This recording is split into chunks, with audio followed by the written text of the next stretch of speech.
안녕하십니까. 배꼽 빠지는 문재인 유머 시리즈가 있습니다. 혹시 인터넷 서핑하고 다니시다가 가끔 보셨죠? 그걸 한번 다 모아봤습니다. 문재인과 정수기 이런 제목으로 방송하는데요. 굉장히 웃깁니다. 사실 이런 유머가 나돈다는 게 바로 이 정권이 끝나간다는 의미거든요. 이런 유머는 듣고 보고 즐기는 그런 유머지만 이게 확산되면 문재인의 수명은 더 빨라질 겁니다. 문재인이 자신의 얼굴이 담긴 기념 우표를 발행하라고 지시를 하고 판매 현장을 알기 위해서 우체국을 방문했습니다. 요즘 내 우표 잘 나갑니까? 그러니까 우체국 직원이 이야기합니다. 인기가 없습니다. 우표가 잘 붙지 않는다고 고객들의 불만이 큽니다. 하니까 그 말을 듣고 문재인이 우표를 한 장 딱 이렇게 침을 발라가지고 우표에 딱 붙여봤거든요. 붙여보니까 아주 잘 붙는데요 하니까 우체국 직원이 머뭇거리다가 대답합니다. 사람들은 앞면에다가 침을 뱉습니다. 문재인 얼굴에다가 침을 뱉는다는 뜻이죠. 이게 기념 우표라는 제목으로 많이 돌아다니고 있습니다. 요즘 경제가 많이 어렵습니다. 사흘 굶어서 도둑놈 안 된다는 옛날 말이 있죠. 문재인이 밤참을 사러 나갔다가 편의점에 갔다가 강도를 만났습니다. 가진 돈 다 내놔 하니까 문재인이 그래도 딱 붙이면서 이야기합니다. 나는 이 나라의 대통령이다. 그러니까 그 강도가 말합니다. 그럼 내 돈 돌려줘. 네가 정권 잡고 나서 내가 쫄딱 망해가 강도가 됐으니까 내 돈 돌려달라. 우리나라 경제가 좀 어려우면 이런 유머가 돌겠습니까? 그럼 내 돈 돌려줘. 정수기가 문재인 앞으로 생명보험을 들었습니다. 그리고 그 보험금을 노리고 문재인을 독살했습니다. 그러자 검사가 신문합니다. 문재인이 독이 든 커피를 마실 때 조금도 양심의 가책을 받지 않았나요? 하니까 조금 불쌍하다고 생각한 적도 있어요. 하니까 검사가 그때가 언제죠? 하고 물어보니까 정수기가 대답합니다. 커피 한 잔 더 달라고 할 때.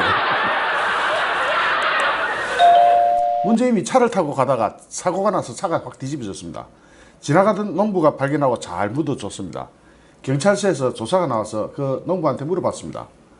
틀림없이 죽은 것은 확인했습니까? 하니까 그 농부가 대답합니다. 아니 자기 말로는 아직 안 죽었다고 하던데 문재인이 하는 말을 믿을 수가 있어야죠. 그러니까 다 묻어버린 겁니다. 문재인이 정신병원으로 시찰을 나갔습니다. 모든 환자들이 일일로 쫙 늘어서 있었습니다. 다 이야기합니다. 문재인 대통령 만세! 하니까 그런데 환자 한 사람은 문재인을 딱 쳐다보고만 있는 거예요. 그래서 문재인이 병원장한테 물어봤습니다. 저 사람은 왜 나를 환영하지 않소? 하니까 이상하게 오늘은 저 사람 한 사람만 정상입니다. 평소 사소한 일에도 툭하면 울음을 터뜨리는 정수기가 있었습니다. 그날도 울면서 하는 말이 당신은 이제 더 이상 나를 사랑하지 않는 거죠. 하니까 문재인이 정수기를 달랩니다. 아니야 왜 그런 소리를 하지? 난 변함없이 당신을 사랑한다고. 하니까 거짓말 하지 말아요. 요새는 내가 울면 왜 우는지 이유도 물어보지도 않잖아요. 하니까 문재인이 그럽니다. 그건 그렇지. 하지만 왜 우느냐고 질문을 하고 나면 굉장히 많은 돈이 들어간다는 것을 깨닫게 되거든요. 문재인이 차를 타고 가다가 사고가 나서 강물에 퐁당 빠졌습니다. 다들 구출할 생각은 하지 않고 구경만 합니다. 그런데 지나가던 학생이 하나 물속에 펑 뛰어 들어가더니 문재인을 구했습니다. 문재인이 말했습니다. 살려줘서 고맙다. 무슨 소원이든지 들어줄 테니 소원을 말해봐라. 하니까 그러자 학생이 이야기합니다. 내가 죽으면 국립묘지에 묻어주세요. 하니까 문재인이 말합니다.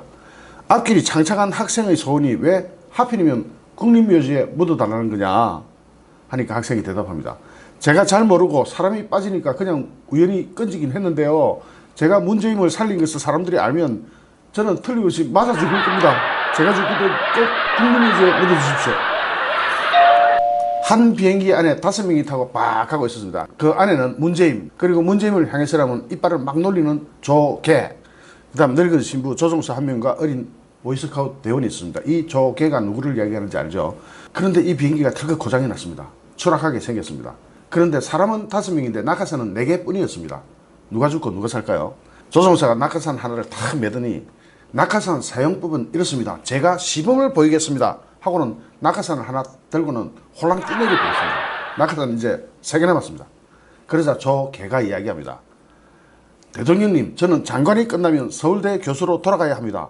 기다리는 내 제자를 위해서 저도 이만하고는 조개가 낙하산 하나 올려매고 뛰내려 버립니다. 2개 남았습니다.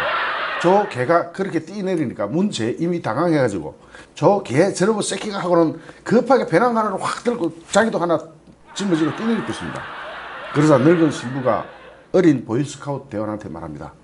애야, 나는 살 만큼 살았으니까 하나 남은 낙하산 이거는 네가 들고 뛰내리라 하니까, 그러자 그 어린 보이스카우트 아이가 이야기합니다. 아니요, 아까 그 문재인 아저씨가 갑자기 제 배낭을 들고 호랑 뛰내리던데요. 그래서 남은 낙하산은 2개예요. 문재인이 가족을 데리고 동물원에 놀러 갔습니다. 그리고 돌아와서 아들한테 물었습니다. 네가 좋아하는 동물은 뭐지? 하니까 오랑우탄이요 그럽니다. 똑같은 질문을 딸에게 합니다. 넌 좋아하는 동물이 뭐지? 하니까 저는 여우요 하고 이야기합니다. 끝으로 정수기한테 물어봅니다. 당신이 좋아하는 동물은 뭐예요? 하니까 정수기가 군침을 막 흘리면서 이야기합니다. 밍크도 좋고 흰 여우도 좋고 아기도 좋고. 문재인이 결혼 전부터 계속 정수기한테 꽉 쥐어 사는 것을 보고 친구가 한심하다는 듯이 물었습니다. 나는 자네를 보면 아주 답답해 죽겠네 하니까 왜 또 그러나? 그러니까 생각을 해보게 솔직히 자네 집에서 가장이 누군가? 하니까 문재인이 망설임 없이 대답합니다. 글쎄 전에는 정수기가 가장이었는데 아들 딸이 자라고 나서는 위원회 방식으로 운영되고 있다네. 문재인이 위원을 좋아하잖아요. 문재인과 정수기가 둘이서 부부싸움을 아주 과격하게 합니다. 하다가 화가 나니까 문재인이 정수기를 창문 밖으로 확 집어 던져버렸습니다. 다행히 정수기가 약간 끓여서 큰 상처가 없어서 막 경찰로 뛰어가서 이야기합니다. 문재인이가 저를 창밖으로 던져버렸어요. 그러니까 결국 문재인이 소환되고 경찰이 묻습니다. 아니 당신이 정수기를 창밖으로 던져버렸습니까? 하니까 문재인이가 네. 너무도 당당한 대답에 격분한 경찰이 말합니다. 아니 뭐라고요? 그러다가 지나가던 사람들이 맞아서 다칠 수도 있다는 생각을 안 해봤다는 얘기입니까? 이혼을 하러 온 문재인 정수기 부부한테 판사가 근엄한 목소리로 물어봅니다. 피고 당신은 지금 정수기 잔소리기 때문에 이혼을 하겠다는 겁니까? 하니까 네. 그럼 정수기 씨 이 사건의 바른 판단을 위해서 평소에 하던 잔소리를 하나도 빼지 말고 해보시오 하니까, 그러자 문재인이가 깜짝 놀라서 판사한테 말합니다. 재판장님 진짜로 5시간이나 되는 이야기를 다 들을 수 있다는 말입니까? 어느 날 아침 식탁 앞에서 신문을 보던 문재인이 자기가 정권에 투자한 결과가 좋지 않다면서 우는 소리를 했습니다. 정수기는 정수기대로 요즘 새로 시작한 다이어트가 뜻대로 안 된다면서 불만을 털어놨습니다. 정수기는 과거에도 여러 번 다이어트를 시도했지만 제대로 된 적이 없었습니다. 문재인이 투덜거리면서 정권 시세란을 보다가 정수기를 한번 힐끗 쳐다봤습니다. 그리고 말합니다. 내가 투자한 것 치고 2배로 불어난 것은 당신밖에 없구려. 문재인이 말합니다. 나는 신용카드를 도둑맞은 지 몇 달이 지났다네. 그러자 친구가 말합니다. 세상에 자네 분실신고는 했겠지? 하니까 아니 안 했어. 도둑놈이 정수기보다 훨씬 돈을 덜 쓰고 있는데 왜 신고해? 몹시 추운 어느 겨울 날이었습니다. 정수기의 생화에 못 이겨서 10년 만에 극장에 갔습니다. 모처럼 영화 구경을 하게 된 정수기가 한껏 분위기에 싹 젖어들고 있는데 옆에 앉은 문재인이 옆구리를 콕 찔렀습니다. 문재인이 말합니다. 여보 잘 보여? 하니까 네 잘 보여요 하니까 문재인이 그쪽엔 찬바람이 들어오지 않나? 하니까 정수기가 아니요 그럽니다. 문재인이 의자에 스프링도 안 튀나고? 하니까 정수기가 네 하니까 문재인이가 그럼 자리 바꿔. 문재인이 차를 타고 가다가 사고가 나서 강물에 빠졌습니다. 수행인도 그렇지만 지나갔던 행인들도 아무도 구할 생각을 하지 않고 구경만 하고 있었습니다. 한 사람이 물었습니다. 사람이 물에 빠져 죽게 됐는데 왜 구경만 합니까? 하니까 사람들이 한꺼번에 대답을 합니다. 대신 5천만이 살기 때문입니다. 대국민 서비스. 문재인과 이해창이 헬기를 타고 순시에 나섰습니다. 문재인이 말합니다. 1,000원짜리 한 장 떨어뜨리면 준 사람이 되게 좋아할 거야 하니까 이해창이 말합니다. 10,000원짜리나 50,000원짜리 떨어뜨리면 더 좋아할 겁니다 이랍니다. 옆에서 듣고 있던 조종사가 얘기합니다. 2사람이 뛰내리면 5천만원이 다 좋아할 겁니다 이렇게. 어떤 사람이 광화문 이순신 동상 앞에서 외칩니다. 문재인은 침해다. 문재인은 거짓말쟁이다. 경찰들이 달려가서 잡아갑니다. 그래서 10년형을 선고합니다. 그리고 감옥에 쳐넣어버렸습니다. 그의 제목이 뭘까요? 국가기밀 누설죄.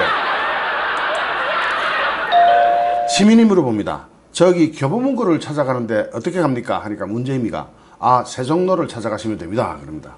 시민이 그래요? 그러면 세종로는 어떻게 찾아갑니까? 하니까 문재인이 이야기합니다. 그건 교보문고를 찾아가면 됩니다. 개. 전두환, 김대중, 문재인에게는 풍산개가 한 마리씩 있었는데 도둑이 와도 도무지 지지를 않았습니다. 개한테 물어보니까 각각 이렇게 대답합니다. 전두환이 개한테 물어보니까 우리 주인 재산이 달랑 28만 원인데 지으면 뭐였나? 지을 게 뭐 있나? 하니까 김대중개가, 그러자 김대중개가 이야기합니다. 우리 주인은 왕 도둑놈인데 어떻게 짓나? 하니까 문재인 개가 이야기합니다. 그러자 문재인의 개가 이야기합니다. 우리 주인뿐만 아니라 조, 개, 이해창 이런 사람들이 시도 때도 없이 지져 샀는데 나까지 지으란 말인가? 전깃줄에 나란히 앉아있는 문재인, 정수기 참새 부부를 발견하고 포수가 총을 뻥 쐈습니다. 총알에 맞은 문재인 참새가 땅으로 팍 떨어지면서 이야기합니다. 여보, 내가 죽더라도 다른 데로 시집가면 안 돼? 하니까 정수기 참새가 포수한테 이야기를 딱 합니다. 포수 아저씨 한 방 더 쏘세요. 저놈이 아직도 헛소리를 해요. 문재인과 정수기가 산길을 가다가 커다란 늑대를 한 마리 만났습니다. 그래서 정수기가 갑자기 등산화를 확 퍼져 던지더니 운동화로 딱 갈아 신습니다. 문재인이가 이야기합니다. 여보, 뭐하고 있는 거야? 운동화로 갈아 신어봤자 늑대보다 더 빨리 달릴 수는 없어. 하니까 정수기가 이야기합니다. 나도 알아. 그런데 늑대는 한 마리잖아. 그러니까 당신보다만 더 빨리 달리면 돼. 정수기와 문재인이 가파른 경사길을 오르고 있었습니다. 정수기가 힘이 들어서 애교 섞인 목소리로 문재인한테 얘기합니다. 여보, 나 좀 업어줘. 하니까 문재인도 무지 힘들었지만 남자 체면에 할 수 없이 업었습니다. 그러자 정수기가 묻습니다. 무거워? 하니까 그러자 문재인이 말합니다. 당연히 무겁지. 얼굴 철판이지. 머리 돌대가리지. 간은 부었지. 안 무거울 수가 있나? 하다가 정수기를 내려놓고 둘이 또 같이 걸어갑니다. 이번에는 지친 문재인이가 나도 좀 업어줘 그럽니다. 기가 막힌 정수기가 그래도 할 수 없이 문재인을 업습니다. 이때 문재인이가 말합니다. 그래도 생각보다는 가볍지? 하니까 정수기가 그럼 가볍지. 머리 비었지. 허파에 바람 들어갔지. 양심 없지. 싸가지 없지. 너무 가볍지. 재밌으십니까? 재미있으셨습니까? 옛날에 노무현 시리즈가 참 많이 유행했죠. 그것 저는 대부분 기억합니다. 노무현 시리즈가 유행되기 시작하고부터 노무현은 사실상 끝났거든요. 그런데 문재인 시리즈가 이렇게 퍼져나가면 문재인도 끝납니다. 이런 유무에 다른 의미를 부여할 건 없고 단지 그렇다는 이야기입니다. 좋아요, 구독하기, 공유하기는 저에게 엄청난 힘이 됩니다. 감사합니다.